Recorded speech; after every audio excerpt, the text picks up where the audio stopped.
आपकी ज़िंदगी में कोई ना कोई रात इस तरह की रात होती है जिसको आप अपनी ज़िंदगी की खौफनाक तरीन रात से ताबीर कर सकते हैं। और ये जिस रात का वाक़या है उस रात को शायद मैं अपनी पूरी ज़िंदगी में कभी भी नहीं भूल पाऊँगा। मुझे आज भी अच्छी तरह याद है 1971 का दौर चल रहा था और मेरी उम्र 23 या 24 साल के दरमियान थी।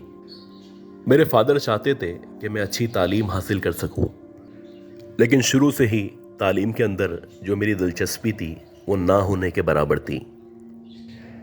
शुरू में उन्होंने बड़ी कोशिश की। अब क्योंकि हम वैसे भी गांव में रहा करते थे तो आम तौर पे उस दौर में भी गांव में जो लोग हुआ करते थे उनका जो फोकस था वो खेती बाड़ी पे या अपने काम पे हुआ करता था। अब जैसे जैसे मेरी एज गुजर रही थी मेरे फादर न सिर्फ मेरे लिए परेशान थे बल्कि वो अक्सर मुझे कहा करते थे कि कुछ ना कुछ कर लो, अभी जब तक मैं मौजूद हूँ तो तुम्हें एहसास नहीं हो रहा, लेकिन जब मैं इस दुनिया से चला जाऊँगा तो तुम्हें एक ना एक दिन एहसास ज़रूर होगा कि तुमने तालीम ना हासिल करके कितनी बड़ी गलती की है। खैर इसी तरह कुछ मज़ीद टाइम गुजरा और इत्तफाक से M6 जो कि हैदराबाद और सक्खर के दरमियान का मोटरवे है और तकरीबन 306 से 307 किलोमीटर पे मुश्तमिल है, वहाँ पे मेरे फादर की ज़मीन मौजूद थी जो कि उस हाईवे को या मोटरवे को कनेक्ट किया करती थी। अब क्योंकि मेरे फादर वैसे भी एक बहुत बड़े लैंडलॉर्ड थे तो उनके पास किसी भी किस्म के पैसे की कमी मौजूद नहीं थी। खैर मैं चाहता था कि मैं वहाँ पे यानी M6 पे मेन रोड पे एक बड़ा सा हॉस्पिटल खोल लूँ जहाँ पे ग्राउंड पे OPD हो, फर्स्ट फ्लोर पे एमरजेंसी मौजूद हो और सेकंड फ्लोर पे मैं अपनी रिहाइश का इंतज़ाम कर लूँ ताकि मेरे फादर को भी लगे मैं कुछ ना कुछ करने लगा हूँ। एक तरह से आप कह सकते हैं कि बिज़नेस का बिज़नेस होगा और नेकी की नेकी होगी। खैर ये जो मशवरा था, इस मशवरे के बाद मेरे फादर ने उस रोड पे यानी M6 पे एक अस्पताल की तामीर शुरू करवा दी। ये जो अस्पताल था इसके सराउंडेड एरिया में यानी कि आप कह सकते हैं कि उस दौर में तकरीबन 50 किलोमीटर तक कोई भी आबादी मौजूद नहीं थी। हर आए दिन इस रोड पे ना सिर्फ हादसा पेश आते थे बल्कि बहुत सारे लोग सिर्फ इस वजह से अपनी जान से हाथ धो बैठते थे क्योंकि वहाँ पे करीब जवार में कोई भी अस्पताल मौजूद नहीं था।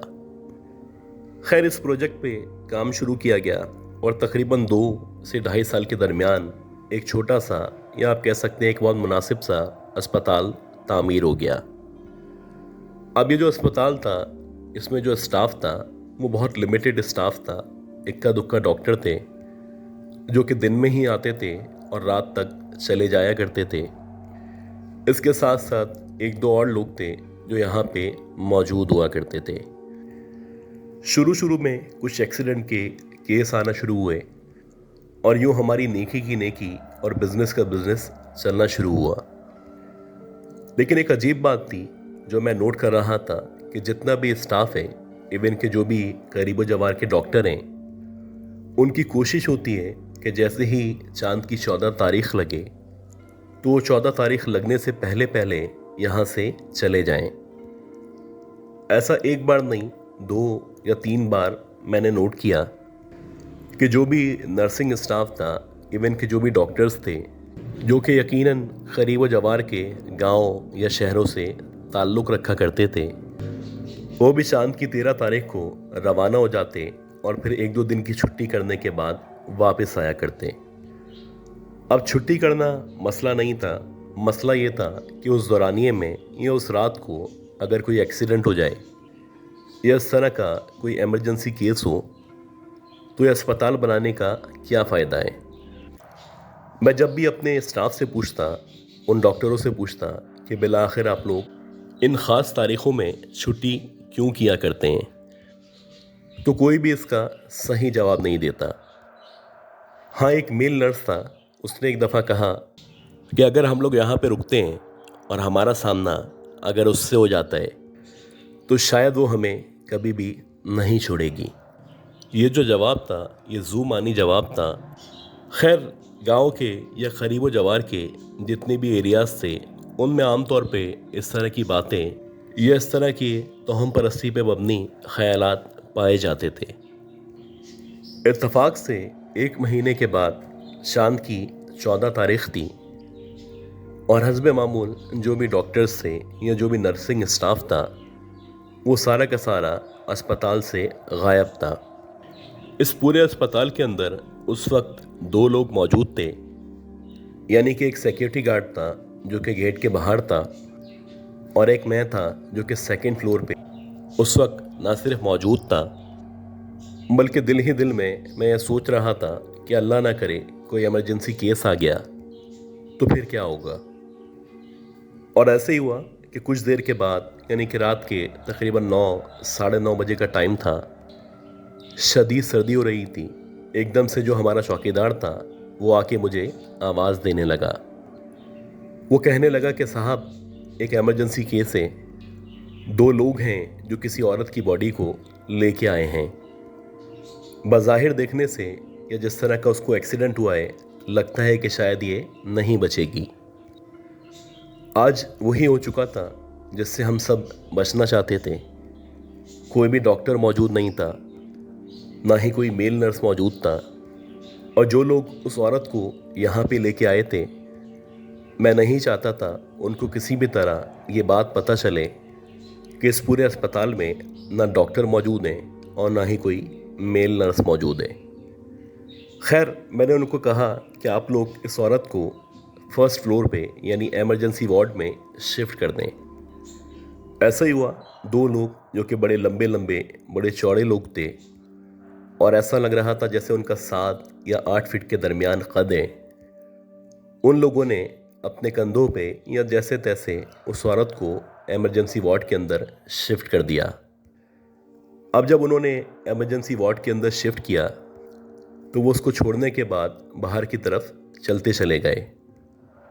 पुराना दौर था, इतनी ज़्यादा मालूमात नहीं ली जाती थी, तो मुझे भी ऐसी लगा कि शायद ये लोग वहाँ से गुजर रहे होंगे और इन्होंने रास्ते में इस औरत को ज़ख्मी हालत में देखा होगा, तो ये सिर्फ इसको यहाँ पे यानी अस्पताल पहुँचाने के लिए आ गए होंगे।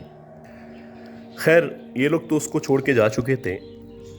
अब इस पूरे इमरजेंसी वार्ड के अंदर सामने यानी कि स्ट्रेचर के ऊपर वो औरत ज़ख्मी हालत में मौजूद थी और वाकई में उसके जिस्म पे कुछ इस तरह से चोट लगी थी। ऐसा लग रहा था जैसे उसका जो जिस्म है वो 2 हिस्सों में तकसीम होने वाला है। बस थोड़ी सी कोई हड्डी या थोड़ा सा जिस्म का कोई हिस्सा है जिसने उसको कनेक्ट किया हुआ है। खैर, इसके बावजूद भी अजीब बात ये थी कि वो जो औरत थी, मुसलसल उसकी आंखें खुली हुई थीं और वो मुझे देख के फरियादी निगाहों से मुझसे रिक्वेस्ट कर रही थी कि अगर हो सके तो मुझे बचा लो। तकरीबन 15 या 20 मिनट तक मैं उसकी तरफ देखता रहा। सवाए उसको दिलासा देने के या उम्मीद दिलाने के मेरे पास कोई भी ऑप्शन मौजूद नहीं था। खैर, इस दौरानिए में जब मैंने उससे पूछा कि तुम्हारा एक्सीडेंट कैसे हुआ है और तुम्हारा नाम क्या है, तुम कहाँ पे रहा करती हो, तो इन तमाम सवालात के जवाब में बमुश्किल उसने कहा कि मेरा नाम सुहानी है। खैर, उसको हौसला देता रहा और इसी दौरानिए में यानी आधे घंटे के अंदर अंदर एकदम से जो उसकी आंखें थीं वो ना सिर्फ बंद हो गईं, बल्कि मुझे यकीन हो चला कि इस औरत की डेथ हो चुकी है। बात ये थी कि इससे पहले भी हमारे अस्पताल में इस तरह के इमरजेंसी केसेस आए थे और अक्सर वो अपनी जान से हाथ धो बैठे थे। तो एक तरह से अब ये मेरे लिए बड़ा नॉर्मल सा था कि अगर किसी एक्सीडेंट के विक्टिम की डेथ हो चुकी है तो इसमें कोई बड़ी बात नहीं है। खैर, जैसे ही मुझे यकीन हो चला कि उस लड़की की डेथ हो चुकी है, तो जो भी इमरजेंसी वार्ड था उसका दरवाज़ा मैंने बंद किया। गार्ड को मैंने बता दिया कि इस औरत की डेथ हो चुकी है और मैं वापस से ऊपर यानी कि जहाँ पे मेरी रिहाइश मौजूद थी वहाँ पे चला गया और वहाँ जाके जो छोटी मोटी उर्दू मुझे पढ़नी आया करती थी, मैंने वहाँ पे जाके डाइजेस्ट या नॉवेल वगैरह पढ़ना शुरू कर दिए। तकरीबन 1 या 1.5 घंटे के बाद एकदम से मुझे ऐसा लगने लगा कि जहाँ पे मैं मौजूद हूँ उसके बाहर की तरफ, यानी कि जहाँ पे एक बहुत बड़ा सा सहन मौजूद है और उसके बाद सीढ़ियाँ मौजूद हैं, कोई एकदम से चलता हुआ मेरी तरफ बढ़ रहा है। अब मुझे शुरू में लगा कि शायद हमारा गार्ड होगा, वो ऊपर आ रहा होगा, लेकिन जब कुछ देर के बाद मुसलसल अंदर आने के बजाय वो जो भी था मुसलसल बाहर की तरफ घूमता रहा, तो फिर मैंने जो भी डाइजेस्ट वगैरह मेरे हाथ में मौजूद था उसको ना सिर्फ एक तरफ रखा, बल्कि एक तरफ रखने के बाद मैं खड़ा हुआ और मैंने सोचा कि जाके देखता हूँ आखिर कौन है जो वहाँ पे मौजूद है। अब जैसे ही मैं एकदम से खड़ा हुआ और मैंने उस तरफ बढ़ना शुरू किया, तो ऐसा लगने लगा कि जो भी वहाँ पे मौजूद था वो दोबारा से सीढ़ियों से उतरता हुआ नीचे की तरफ जाना शुरू हुआ है। हालांकि बाहर सिक्योरिटी गार्ड मौजूद था, उसके बावजूद किसी का अस्पताल के अंदर आ जाना, और ना सिर्फ आ जाना, आने के बाद मेरे साथ आंख मचोली करना, ये बड़ी अजीब सी बात थी। खैर, जैसे जैसे मैं सीढ़ियों से होता हुआ नीचे की तरफ आने लगा तो मुझे ऐसा लगा कि जो इमरजेंसी वार्ड है वहाँ का एकदम से दरवाज़ा खुला है और बंद हुआ है। अब इस इमरजेंसी वार्ड के अंदर ऑलरेडी उस औरत की, यानी कि सुहानी की लाश मौजूद थी। तो उसके मरने के बाद दरवाजे का एकदम से खुलना और इसके बाद खुद ब खुद बंद हो जाना, ये सब कुछ इतना अजीब था कि कुछ देर तक तो मुझे समझ ही नहीं आ रहा था कि मैं इमरजेंसी वार्ड की तरफ जाऊं या ना जाऊं। खैर, मैंने हिम्मत पैदा की और उसके बाद जो इमरजेंसी वार्ड था उसकी तरफ बढ़ने लगा।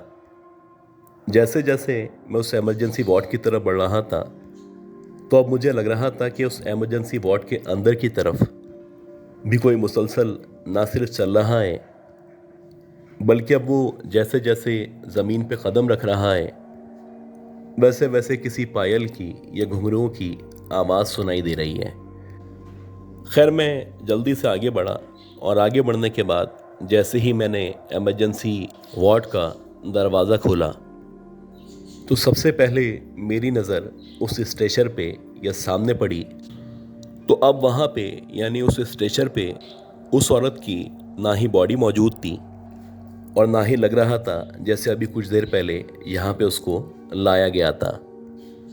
लेकिन बहरहाल जब मैंने स्ट्रेचर पे मज़ीद गौर किया तो उस पर कुछ खून के निशानात मौजूद थे और ऐसा लग रहा था कि जैसे वो डेड बॉडी उसको कोई ले जा चुका है या फिर वो एकदम से ज़िंदा हो गई है और उसने इधर उधर मूव करना शुरू कर दिया है। सबसे पहले मैंने अपने लेफ़्ट और राइट पे देखा, आगे पीछे देखा।